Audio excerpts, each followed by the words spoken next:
Hello everyone. I am again with BA Part second year's paper first with a new poem Ode to West Wind of P.B. Shelley. P.B. Shelley composed this poem in 1819 at the jungles of Florence in Italy. The poem is in the form of prayer which has three constitutes. Number one, a deity or a god whom the prayer is made, a supplicant, a person who makes the prayer, and a prayer is for personal redemption for the poetic inspiration. A deity here is the west wind, a supplicant here the poet is himself, and a prayer for the poetic inspiration. This poem, Ode to West Wind, really a great contribution by Shelley. When we read Shelley's contribution, or to say the poetry of Shelley, we find that there is a great relationship between Shelley's life and his poetry. His poetry is the artistic version of his life.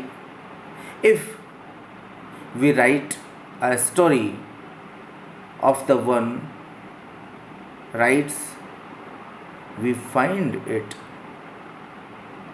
it to contain all that is essential for the others. Shelley is a proper sphere. Shelley's proper sphere is the world of the spirit. Shelley's contribution, a new quality to literature, a quality to ideality, freedom, and spiritual and a city. He had a metaphysical bent of mind. By this way, we can see the images, different images of Shelley, which we will discuss later. But before to uh, give the detailed description about the qualities of the Shelley, I would like to just remind you that he was born on 4th August 1792, the year of the terror in France. P.B. Shelley was the son of Timothy and Elizabeth Shelley. Prometheus Unbound was written in 1820. The classical anthology works, that is Ode to West Wind, The Mask of Anarchy. What is a poem? A poem is a piece of writing in which words are chosen for their beauty and sound and carefully arranged, often in short lines which rhymes. This is the ode. So we have to learn, or we have to uh, know what is an ode. Ode is a lyrical poem, typically one in the form of an address to a particular subject written in a varied, or to say irregular meter, where there is an intervention of supernatural machinery.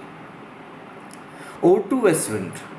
It was written in 1819, as I told you earlier, as a poetical, religious, and literary radical. Shelley was heavily invested in his own ability to influence the society. Some poets need solitude and privacy and retreat in the woods to do their best works, but Shelley needed stimulating arguments and social action. The present poem, Ode to West Wind, is one of the poems in which he considered the role of the power of the poet or a philosopher to spread new ideas and effects to change the society. Its brevity, smooth tone, and straightforward use of natural imagery presents his abstract ideas about the philosophy and poetry in compact way. The speaker of the poem appeals to the west wind to infuse him with a new spirit and a new power to spread his ideas. In order to invoke the west wind, he lists a series of things the west wind has done that illustrate its power, driving away the autumn leaves, placing seeds in the earth, bringing thunderstorms, and the cyclical death of the natural world, and stirring up the seas and oceans. He speaks that he is the speaker of wishes that the new world, or to say the wind, could affect him the way it does leaf and clouds and waves. Because it can't, he asks the wind to play him like an instrument, bringing out his sadness in its own musical lament. Maybe the mind can even help him to send his ideas all over the world, even if they are not powerful in their own right. His ideas might inspire others.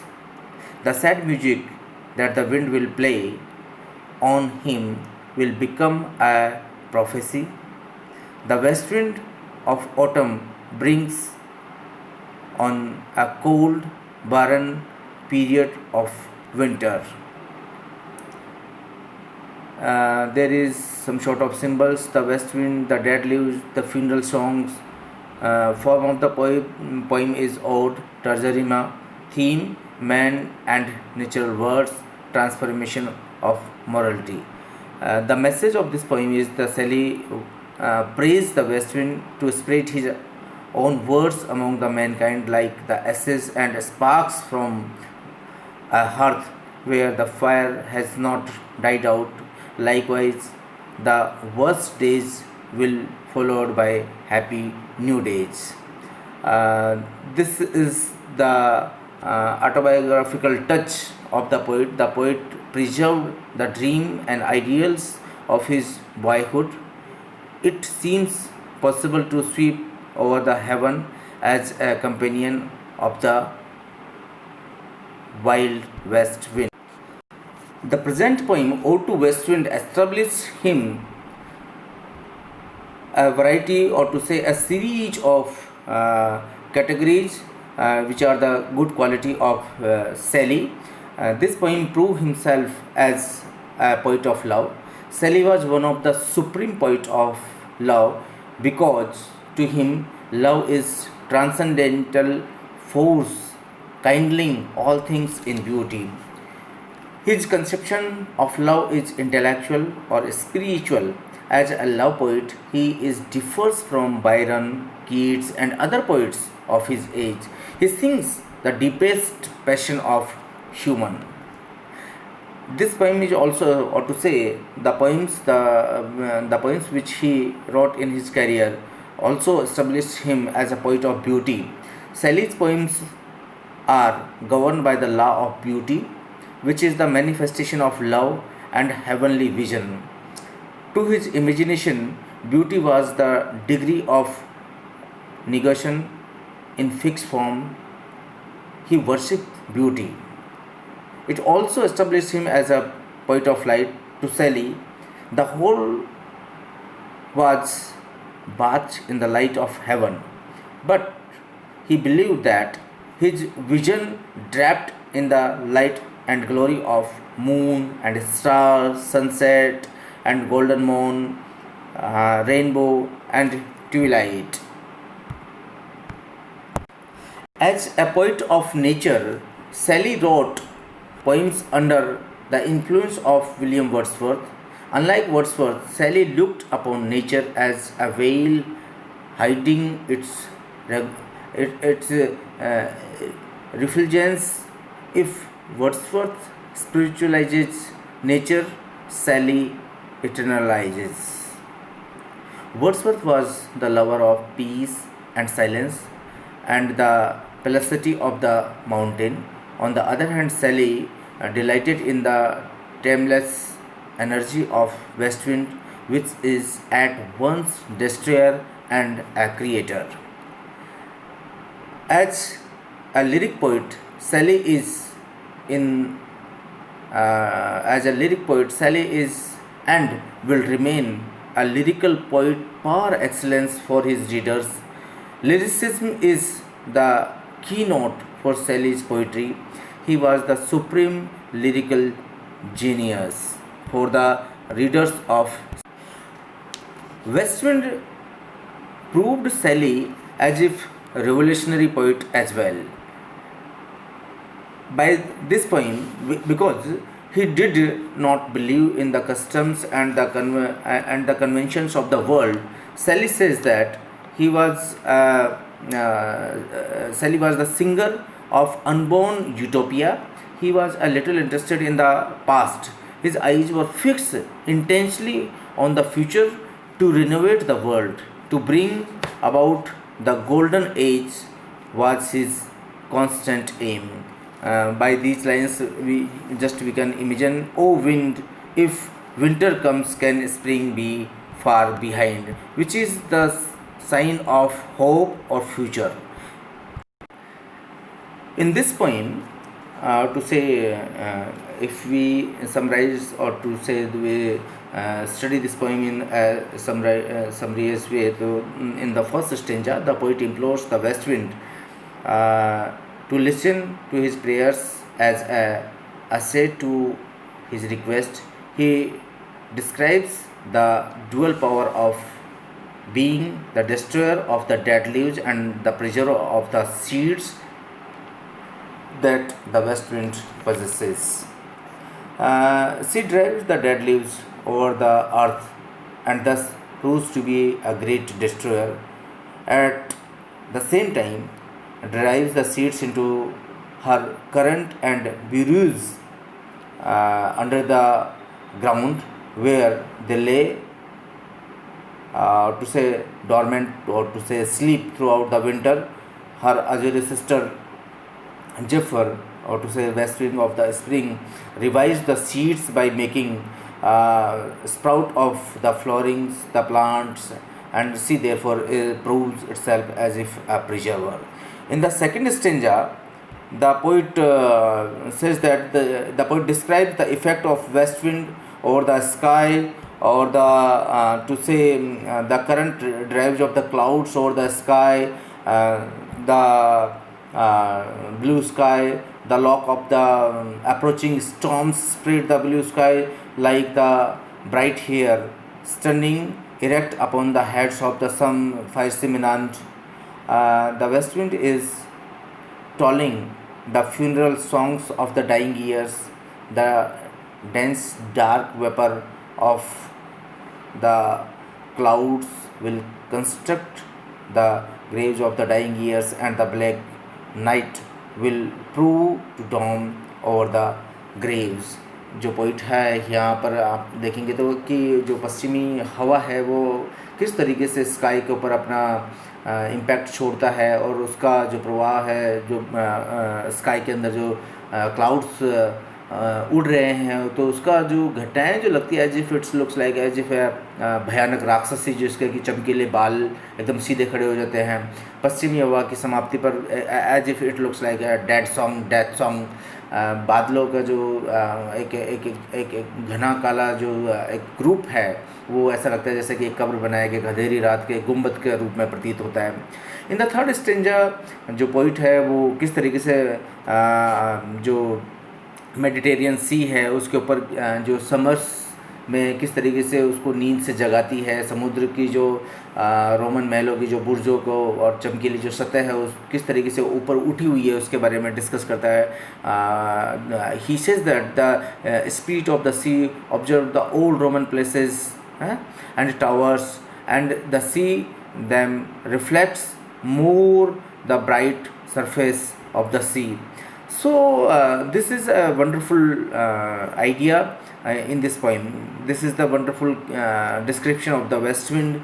The wind then creates a deep valley throughout the waves of the Atlantic, and the trees at the bed of the ocean see their leaves out fear when they tremble to hear the terrible voice. डर लगता है, डर के मारे पत्ते भी गिर जाते हैं. जो मतलब मेडिटेरियन प्रशांत महासागर के अंदर जो जो एक पौधे उगे हुए हैं, वो गर्जना को सुन करके वो भी अपने पत्ते गिरा देते हैं. इतना भयंकर जो प्रभाव है वेस्ट विंड का हमें देखने को मिलता है. इन फोर्थ स्टेंजा के अंदर जो पोइट है वो प्रार्थना करता है कि हे गॉड, और to say O west wind lift me as if लहर, to say waves, as if a leaf or as if a cloud. I just wanted to mix up, क्योंकि जो तुम्हारी चाल है, जो तुम्हारी जो वे है, that is the wonderful. He implores to the west wind to carry him over the current as a wave, leaf, cloud, because he wants to share the driving force of the force of her strength. West wind का जो strength है, जो power है, उसको enjoy करना चाहता है. In the days of his childhood the poet says that he was the companion of her wandering, and the clouds outrun her in her swiftest speed. But he admits that he has been cast upon thorn of life and he is bleed. और वो बोलता है कि अब जो है, अब वो जीवन का एक मतलब कांटा कंकीन जो इसको कहते हैं ना, बहुत ज़्यादा कांटे जिस पर एक ऐसे रास्ते पर वो चल रहा है जो कांटों से भरा हुआ है, चोट खाया हुआ है. अब उसके अंदर वो पावर नहीं रही है. अब वो बहुत थका हुआ, खोया हुआ, चोट खाया हुआ सा नज़र आता है. उसका जो जीवन में जो तेज था, जो बुद्धिहीनता थी, वो बहुत घोर अभिमान था, लेकिन अब वो सब समय ने उसको पछाड़ दिया. इसलिए अब वो उससे प्रार्थना करता है कि वो अपनी महान शक्ति का कुछ भाग दे करके उसको अपने साथ ले जाए, कि he just want to mix up along with the west wind. और वो बोलता है कि इस बात को स्वीकार करता है. He admits that he has been cast upon the thorn of life and he is bleeding. In his youth he was a wild, swift and proud, but time has trampled him down. Hence he enters, or to say entreats her to the grant him a part of her strength and lift him out of his own his helpless condition and inspire him with a fresh life. In the last stanza the poet जो है वो west wind से pray करता है, and he says that कि some short of genial, some short of inspiration west wind can put in his spirit. उसकी आत्मा में भर दे, जिससे कि वह मानव जाति को पुनर्जीवन वाला गीत प्रदान करना चाहता है. He want to just write down a song by which a regeneration of human race हो सके. He has lost the wild enthusiasm of his youth. जो जवानी का जो उत्साह था, जो अल्लड़पन था, अब वो he has lost that one. He requests to her grant him the strength of liberty. और वो प्रार्थना करता है कि अब उसको मतलब वो स्वच्छंदता का एटमॉस्फेयर मांगता है, जिससे कि वो सांस पाकर उसका जो हृदय है वो अपने निहित संगीत और शक्तिशाली गीतों के रूप में प्रकट कर सके, जिससे कि मानव जाति के सुंदर आदर्शों का जो भाव छुपा हुआ है. He wanted to just say that कि बाय हर और to say by his heart में yield its hidden music in the form of powerful songs about the revival of the novel ideas.